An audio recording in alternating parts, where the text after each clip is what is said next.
அண்மைச் செய்தி. டிஎன்பிஎஸ்சி தலைவராக எஸ்.கே. பிரபாகரை நியமித்து தமிழக அரசு உத்தரவு பிறப்பித்திருக்கிறது.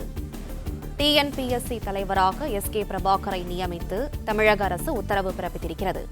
கூடுதல் விவரங்களோடு செய்தியாளர் கார்த்திக் இணைப்பில் இருக்கிறார். கார்த்திக், வணக்கம். விவரங்களை சொல்லலாம். தமிழ்நாடு டிஎன்பிஎஸ்சி தலைவராக எஸ்.கே. பிரபாகர் ஐஏஎஸ் அவர்களை நியமித்து தமிழக அரசு தற்போது அதற்கான அறிவிப்பை வெளியிட்டிருக்கிறது. வருவாய் நிர்வாக ஆணையராக தற்போது செயல்பட்டு வரக்கூடிய எஸ்.கே. பிரபாகர் அவர்கள் அடுத்த 6 ஆண்டுகளுக்கு டிஎன்பிஎஸ்சி தலைவராக செயல்படுவார் என்ற அடிப்படையில் அதற்கான அறிவிப்பானது வெளியிடப்பட்டிருக்கிறது.